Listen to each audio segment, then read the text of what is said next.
Numerous high-ranking Ukrainian officials have been fired amidst allegations of major corruption. Governors of 5 different regions in Ukraine were fired from areas including Kiev and Kherson. The corruption allegations include things like funneling more than $40 million in government contracts to associates and friends. Not only were these 5 governors fired, but so was the deputy defense minister, Zelensky's deputy chief of staff, and the deputy infrastructure minister. All of them are accused of embezzling large amounts of cash that was intended for aid and other resources. Joining us now is geopolitical strategist and host of the Global Gambit podcast, Pyotr Kurzin. Welcome to the show. Thank you so much for being here. Thank you very much. It's a pleasure to be on. So this isn't, obviously it's a developing and breaking story. Ukraine did not, they announced this via telegram. They did not verify exactly why all of these people were fired. However, statements that have been made by Zelensky and the swirling allegations that preceded this make it pretty clear that this is because of all of the various allegations. The people that were fired were people that were allegedly embezzling money one way or the other. So this is a kind of a breaking, developing story. This calls into a lot of question, a lot of the West funding for Ukraine.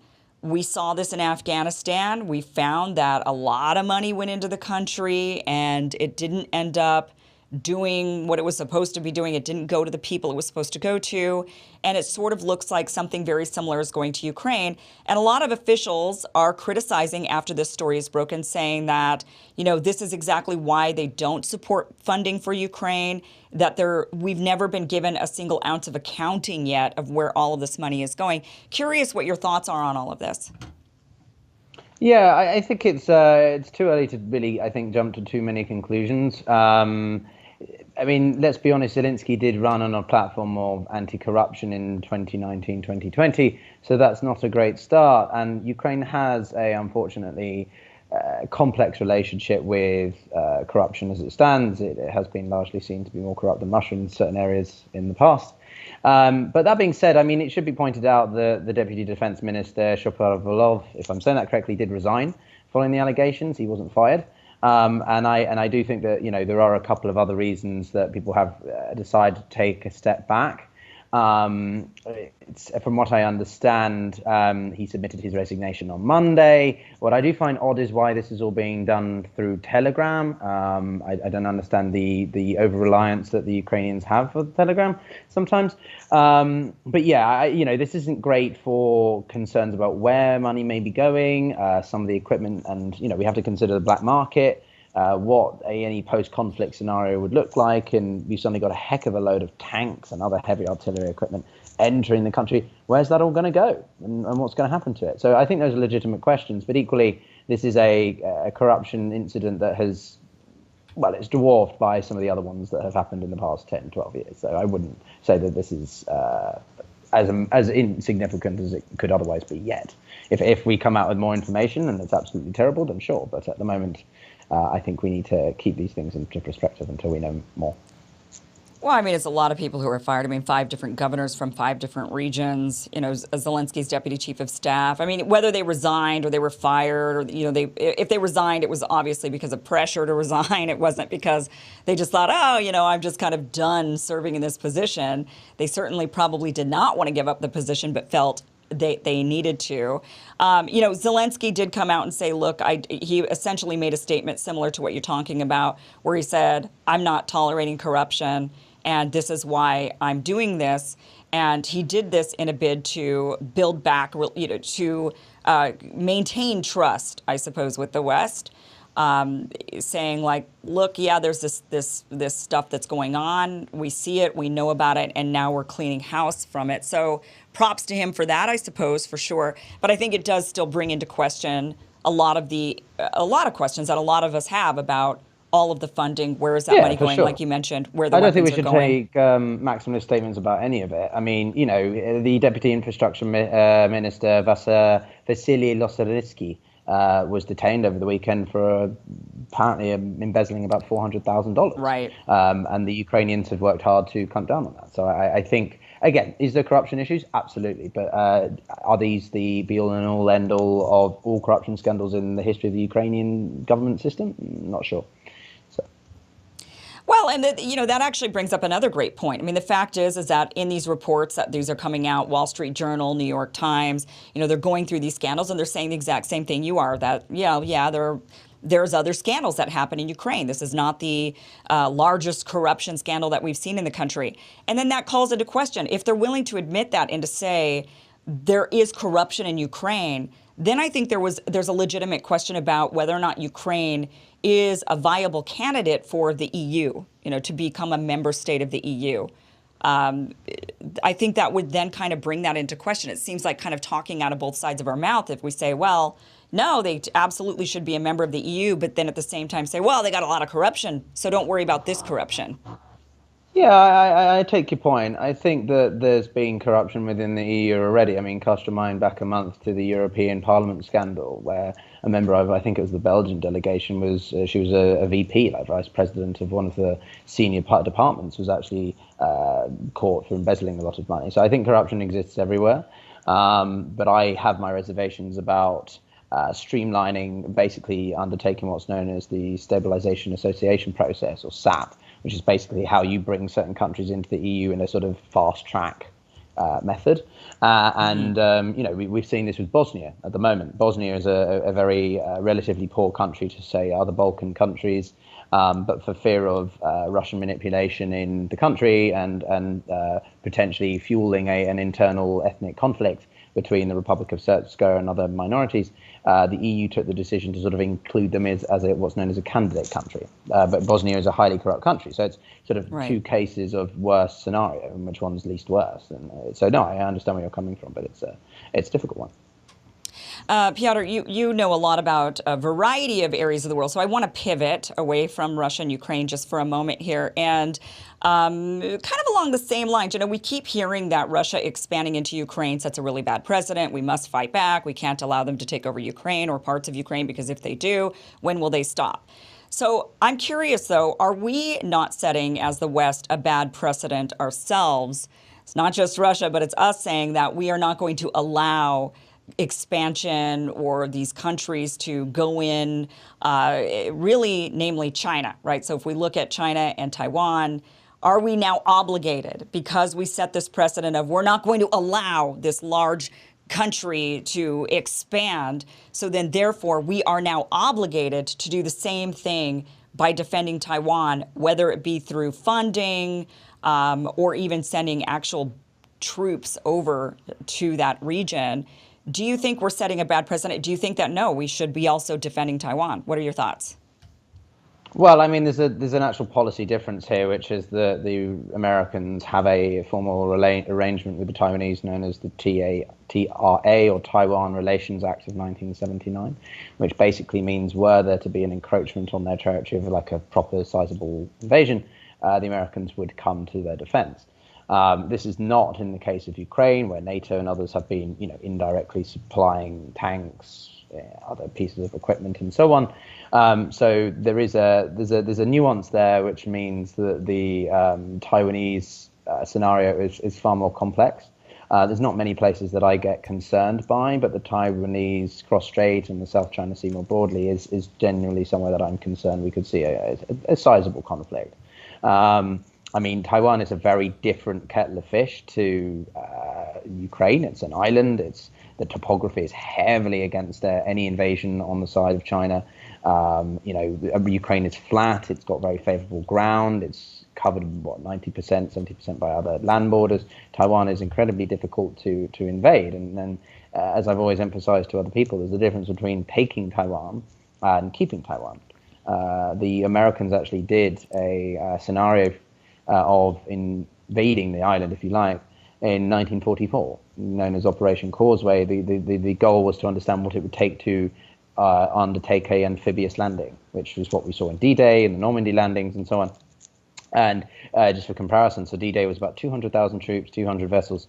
In this case, the Chinese PLA, or People's Liberation Army, would need double that, 400,000 troops and 4,000 vessels. And whilst they have the troop numbers, about 2 million, They don't have the vessel numbers in the quantity, sort of in the construction, if that makes sense, to facilitate a full-scale landing that wouldn't be able to be repelled by the Taiwanese. So for the Chinese to do this is in theory pretty hard, and we haven't seen the Chinese army in action since 1978.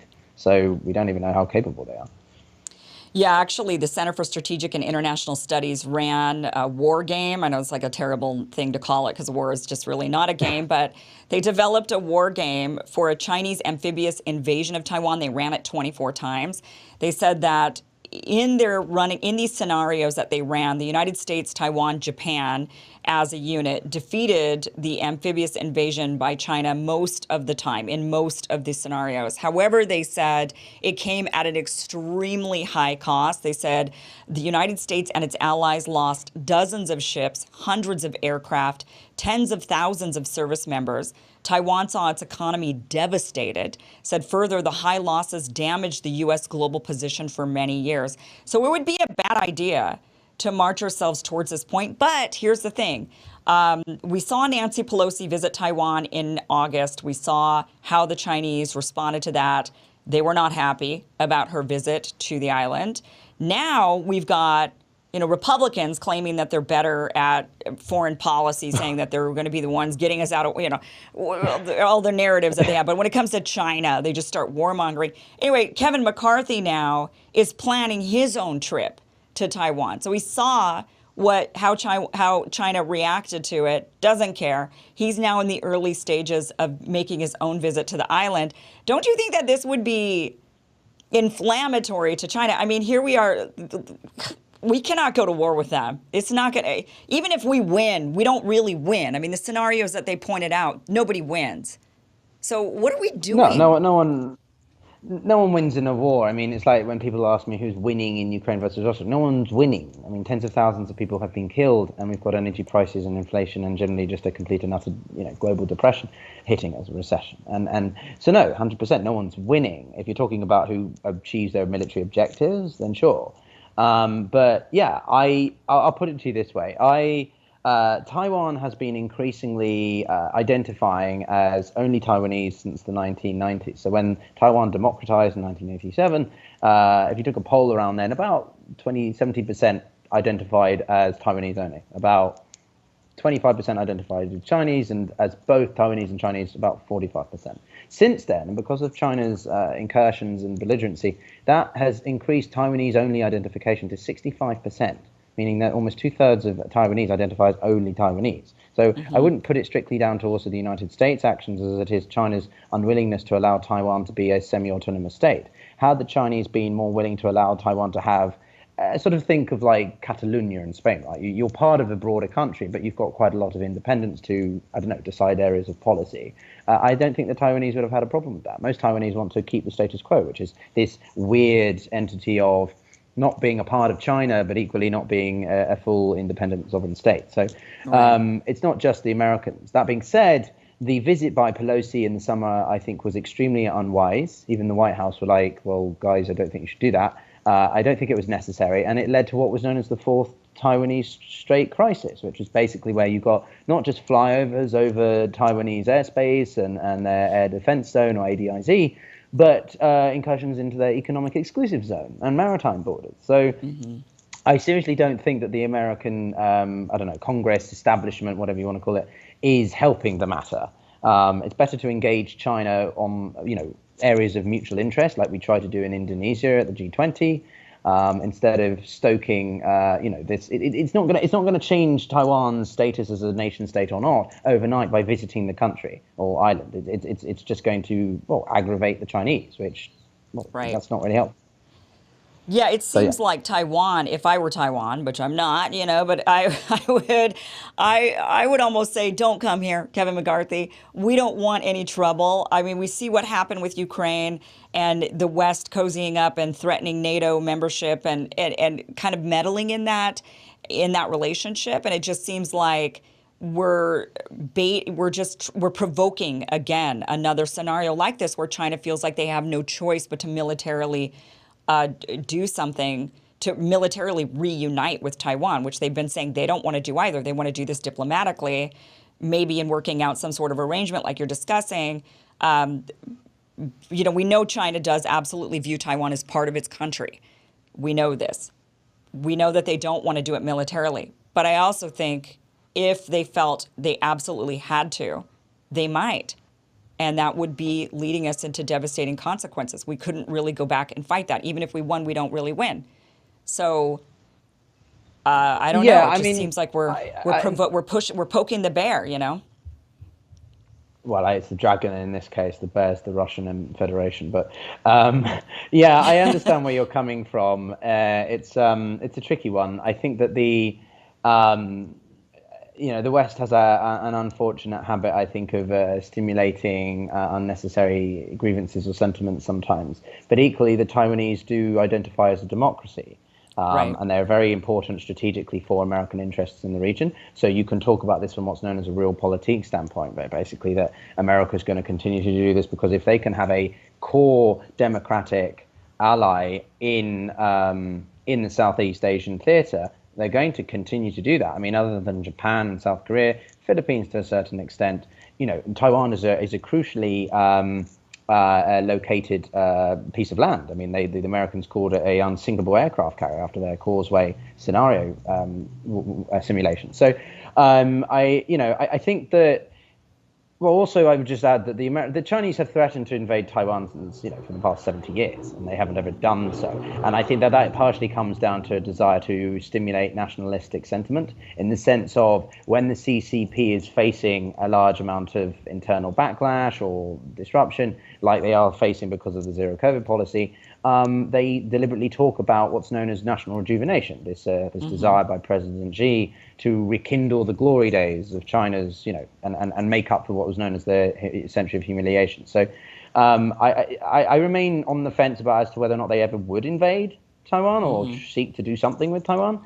But as I say, I think the West or the US has a responsibility in being mature and measured about how we go about trying to alleviate something like this, because it would be catastrophic for a lot of global economic interests. Yeah. Pyotr Kurzin, thank you so much for joining us. Geopolitical strategist, host of the Global Gambit podcast, which you can also find on YouTube on his channel. So, Pyotr, thank you so much for joining us. It's been a pleasure. Thank you very much for having me, Kim.